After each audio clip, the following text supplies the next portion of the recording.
How's it going, everyone? This is Dave from wetflyswing.com, and today I'm going to show you how to tie a basic elk hair caddis. This is a classic fly, very good fly to get started when you just getting going tying flies. And yeah, it's just a good catches fish, all around good pattern. So we're going to start off using number 1170 size 14 Daiichi hook.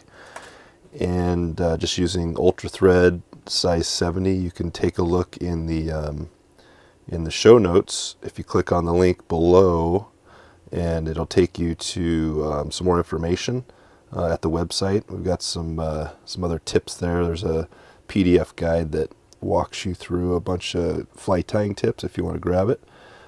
Totally free. Just have to add your email. And that way I can keep in touch with you, as things change and all that. But anyway, so we're just starting here. We're using a brown hackle, and what I did was I took this hackle and I palmered it. So you start off with a hackle like that, and then you just pull it up with your fingers, and that spreads it out. There's a few different ways to do this. You can tie it in from the front and tie it back. I like doing it this way. This is kind of the way I've always done it. I'm using some dubbing wax here, just some stuff from Hairline, and we're just going to put a little bit on basically a little bit on the thread. You just do kind of one or two little swipes. Gives you that little goo. You don't always have to do this with dubbing wax. Some is really easy to dub. I tend to do it on this one. I'm using light Cahill, just some dubbing here, and what we're gonna do is just start off with a fairly thin noodle, and I'm just gonna put this. I'll show you what it looks like. Put it on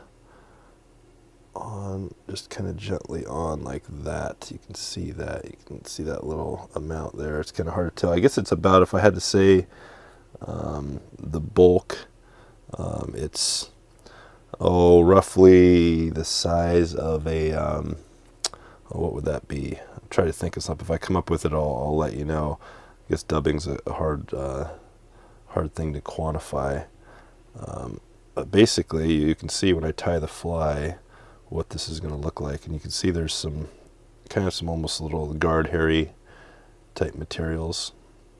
And I'm just going to keep wrapping this. Just keep wrapping up, and you can see I'm going to get to some stuff that's a little thicker. So we get up front. What you want to do on this, helps if you leave yourself plenty of room up front. So I like to go about, you can see about right there. So I'm leaving lots of room right there to tie on my front piece. This is probably the key. I think if you start wrapping too much up with your dubbing, it makes it hard to finish the fly off. And then we're just going to take this and wrap it around, and really wrap it pretty heavily. Come around here. Start the first one there. I'll just try to keep them evenly spaced. And you can see this, that's the nice thing about the brown on this color. Really segments, and it sticks out really nice. And I'll do at least one wrap right in front. Sometimes you can even do two like that, and just tie it off. You can see I got one little guard here and there which I can pick out later. Not a big deal. Clip that off. Clip off this, and then just get ready to tie on your elk hair. This will be a little bit easier to quantify. Give myself some space there. Then I'm just going to take some elk hair, and this one I can tell you it's probably about the size of not quite the size of a pencil eraser thickness, probably pretty close. And then what I like to do is you can use a comb, but I like to just flick it like this. And that just gets out, you see all those fuzzies? That gets out all the little fuzzies. Sometimes if you think you have a little too much, you can always pull off some. Just till it feels right, about the right amount. So it's definitely not a pencil lead. It might even be down to half a pencil lead eraser or pencil eraser. So now I'm going to grab my stacker, throw it in here with tips down. Put that in here, and then you're just going to stack. And the idea with stacking, if you haven't done this, is you're just hitting on something hard to even out the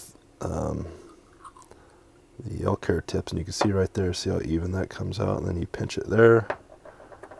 Keep it pinched, and then what we're going to do is put this L-care right on top, just so it goes. You want the tips to go back past the body just a little bit, and throw that on there. And then this is the key: one wrap over, kind of a loose, and then pull tight.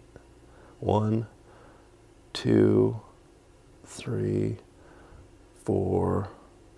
Do about 5 or 6, and then once you get that, you pull this back, wrap in front of it, and that really secures it so it doesn't move around. And then I like to go back here and then wrap again right on here. A couple more, and then you can just cut this off. And this is, I guess, is the other key. If you have really sharp scissors, that's important. But what you do is you grab this clump up front, and then I just clip it about there, see, so you can leave a little front tuft. If it gets a little off, you can trim it, but I like to, usually it comes out pretty well. So that's it, and then after that you just tie on your whip finish, and you finish the fly up, and you're good to go. I'll do a whip finish for you here. 2, 3, 4, 5. And come down. Get that on there. You can see now it's tight, and when you're doing this, you'll want to definitely get a lot of head cement or glue on top here, and kind of all around your thread just to secure it. It'll tighten up the L-care as well. But yeah, and you can go up, and if you want to pick off some of these guard hairs, I usually don't mind it too much. But yeah, that's the L-care Caddis. You can see this thing floats like a champ. Thanks for stopping by and checking out the fly tying show today. Hope to see you soon. This is Dave from Wet Fly Swing. See ya.